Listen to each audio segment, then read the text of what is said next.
خرم صاحب، یہ جو ٹروئکا ہے آرمی کا یا اسٹیبلشمنٹ کا یا گورنمنٹ کا اور عدلیہ کا، یہ ڈسٹرب ہو گیا ہے؟ یہ جو معاملہ ہوا ہے ججز کا، اس حوالے سے یہ ٹروئکا ڈسٹرب ہو گیا؟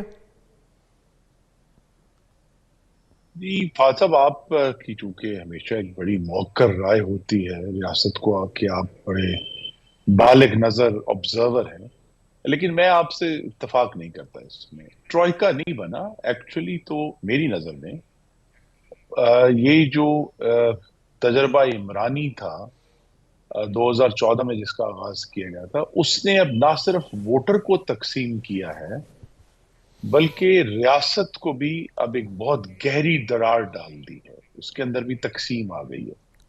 تو لہذا عدلیہ اپنے اندر تقسیم شدہ ہے، مقتدرہ جو ہے اسٹیبلشمنٹ وہ اپنے اندر سے تقسیم شدہ ہے، جو پاکستان کی بیوروکریسی ہے وہ اندر سے تقسیم شدہ ہے، اور چلیں جو منتخب نمائندگان ہیں وہ تو ان کی ہے ہی سیاسی جو آپس میں ایک مخاصمت ہوتی ہے، وہ تو ان کا حصہ ہے۔ لیکن یہ جو تقسیم ہے یہ مختلف حوالوں سے نکل کر باہر آ رہی ہے، اور یہ روپ دھار رہی ہے، کبھی اداراتی تناؤ کا جیسے ابھی پیدا ہوا ہے 6 ججوں کے خطوں سے، لیکن یہی تقسیم جو ہے وہ ایک طرح سے 9 مئی کو بھی باہر آئی تھی، وہ بھی ایک اسی کا اینگل تھا، ایک اسی کی ایک جہت تھی جو سامنے آئی تھی اس تقسیم کی۔ اس وقت تقسیم جو ہے وہ مقتدرہ کے اندر تھی تو وہ باہر آ گئی 9 مئی کی صورت میں، آج عدلیہ کے اندر کی تقسیم ہے وہ باہر آ گئی ہے۔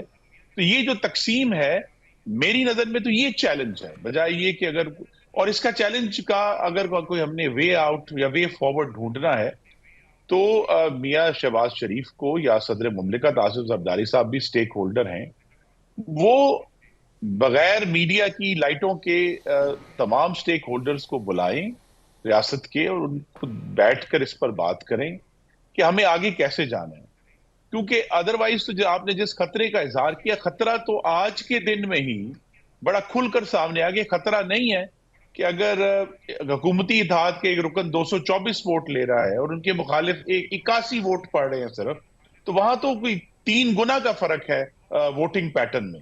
تو پارلیمان کے اندر تو فی الحال کوئی دور دور تک کوئی چیلنج نظر نہیں آ رہا، تو چونکہ چیلنج تو یہی ہے کہ کوئی نہیں تو خرم صاحب، اگر یہ میں سمجھ گیا پارلیمنٹ کے اندر آگے چلتا نمبرز کا ہے تو کوئی ایشو نہیں ہے، بالکل ٹھیک ہے، وہ 2/3 کی میجورٹی ہے پارلیمنٹ کے اندر، تو بالکل کوئی تھریٹ نہیں ہے، اگریڈ۔ دوسری طرف کم از کم اس وقت تک اسٹیبلشمنٹ اور گورنمنٹ کے درمیان بھی بظاہر تو کوئی اتنا بہت بڑا کوئی پرابلم نظر نہیں آ رہا۔ دیکھیے یہ جو آپ بات کر رہے ہیں کہ جی وہ دراڑیں ہیں اداروں کے اندر، اب اگر عدلیہ کے اندر آپ اس کو دراڑ کہہ رہے ہیں، میں اس کو کہہ سکتا ہوں کہ وہ ڈفرنس آف اوپینین ہے۔ جس طرح معاملہ ہوا یہ خط کا، اس میں اگر کچھ ججز کہہ رہے ہیں کہ جی کمیشن بننا چاہیے، کچھ کہہ رہے ہیں کہ نہیں بننا چاہیے، تو یہ ٹیکنیکلی دراڑ تو نہیں ہے، یہ تو ایک ڈفرنس آف اوپینین ہے، انہوں نے کر دیا، اس کی روشنی میں جو بھی کچھ ہونا تھا وہ ہو گیا۔ لیکن اس طرح کے ڈفرنس آف اوپینین سے گورنمنٹ کو یا نظام کو خطرہ تو نہیں ہے۔ خطرہ تو تب آئے گا جب کسی ایک حصے کو لگے کہ ہماری جو سپیس ہے وہ انکروچ ہو رہی ہے اور نظام جو ہے وہ ہمارے ایکسپینس کے اوپر اپنے آپ کو کنسولیڈیٹ کر رہا ہے، پھر پرابلم ہوگا۔ اور وہ پرابلم خرم صاحب اسٹیبلشمنٹ کو تو نہیں ہے، نہ ہی وہ گورنمنٹ کو ہے۔ گورنمنٹ تو بڑی ریلیکسڈ ہے کہ جی میں اسٹیبلشمنٹ کے ساتھ یہ رول ادا کر سکتی ہوں۔ ایشو اگر آیا تو وہ عدلیہ میں آئے گا، اور یہ جو ججز کا معاملہ ہوا ہے اس سے لگ رہا ہے it is in a way reflecting that insecurity کہ جی ہماری ڈومین جو ہے اس پہ انکروچ کیا جا رہا ہے۔ دیکھیے کاش مجھے اس پر اعتبار ہوتا کہ یہ کوئی اصولی جو ہے جنگ ہے یا اصولی ڈفرنس آف اوپینین ہے، لیکن ایمبروز بیئرس نے کہا تھا کہ it is a clash of interests masquerading as a contest over principles۔ تو اصل میں تو مفادات کی جنگ ہے جو کہ اصولوں کے اختلاف کی صورت میں ظاہر ہو رہی ہے۔ دیکھیے یہ وہی جج ہے نا یہ ججوں نے ہی شوکت صدیقی کو ڈسمس کیا تھا، میں نے اور آپ نے تو ڈسمس نہیں کیا تھا، کہ وہ کیسے ہو گیا، یا یہ صرف پچھلے 1.5 سال کے فیصلے تو نہیں ہیں جن کے اوپر ہمیں اعتراض کرنا ہے۔ اس سے ذرا آگے جائیں تو سپریم کورٹ کا وہ بھیانک یو ٹرن جس کے ذریعے پنجاب کی حکومت کو پلٹا دیا گیا، وہ بھی تو ہمارے سامنے ہے نا، وہ کیسے ہوا تھا؟ تو لہٰذا یہ جو عدلیہ کے اندر کے ایشوز ہیں وہ کچھ اور ہیں. کیا بندیال کورٹ اس سے زیادہ ڈیوائیڈڈ نہیں تھا جتنا ہمیں نظر آ رہا ہے؟ تو لہٰذا ابھی جب یہ کیس چلے گا تو پھر اصل میں سب کارڈز باہر آئیں گے. ابھی تو دیکھیں نا، یہ بھی واضح نہیں ہے کہ سو موٹو کا شکایت کنندہ کون ہے اور استغاثہ کون ہے، اس میں کون گواہان بیٹھے ہوں گے اور اس کا ملزم کون ہے.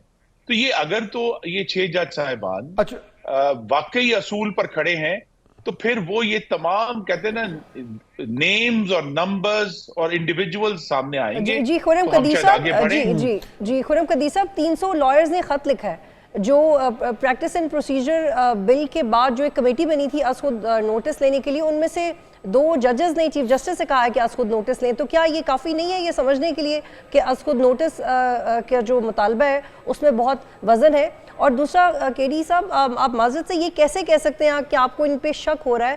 کیونکہ آپ شک کی بنیاد پہ ججمنٹ کیسے دے سکتے ہیں؟ اگر ان ججز نے شکایت لگائی ہے تو یہ ان کا حق بنتا ہے کہ اس پہ تحقیقات دیں.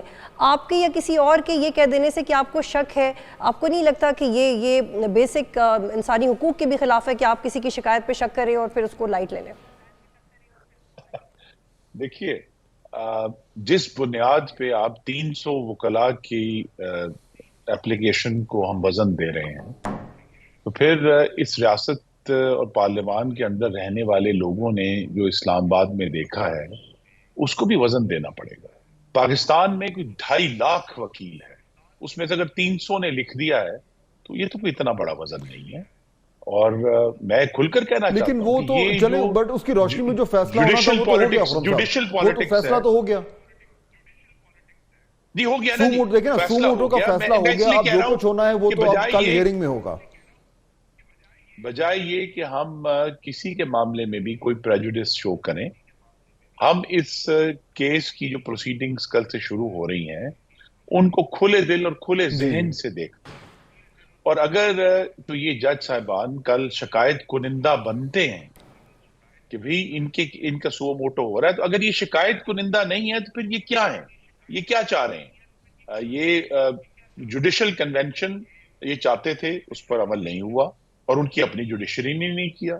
حکومت نے تو ان کا مطالبہ خط تو ایڈریسڈ ہی نہیں ہے ایگزیکٹو کو، خط تو ان کی اپنی عدلیہ کو ایڈریسڈ ہے اور ان کی عدلیہ نے پہلے ہی فیصلہ کیا. لیکن جو لارجر کوسچن ہے، ہاں میں خرم صاحب، جو لارجر کوسچن ہم جو بات کر رہے تھے وہ یہ ہے کہ کیا اس سسٹم کو، اس گورنمنٹ کو ایک سٹیبل انوائرمنٹ ملی بھی ہے، یا یہ جو معاملہ ہوا ہے ججز کا، اس سے شروع کے دنوں میں ہی پہلے 1.5-2 مہینے میں ہی گورنمنٹ کی جو ایک سٹیبلٹی کا خواب تھا وہ آلریڈی تھوڑا سا اس کو دھچکا لگا ہے. ہم اس پرسپیکٹو میں اس معاملے کو دیکھ رہے ہیں.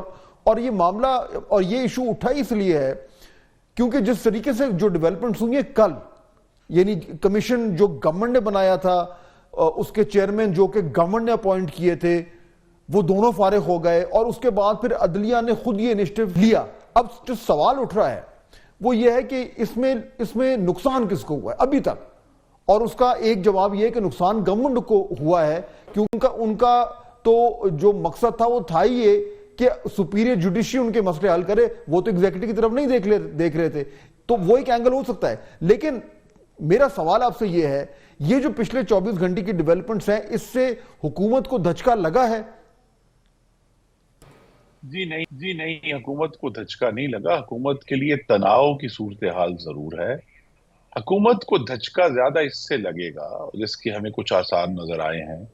اگر پاکستان کی جوڈیشری سیاست کے نام پر 9 مئی کے ملزمان کے ساتھ نرمی برتنا شروع کر دے، انہیں بری کرنا شروع کر دے، اور جس طرح ہم نے کل پشاور ہائی کورٹ پہ دیکھا کہ 51 مقدموں کو 51 سیکنڈ میں 51 ضمانتیں مل گئی.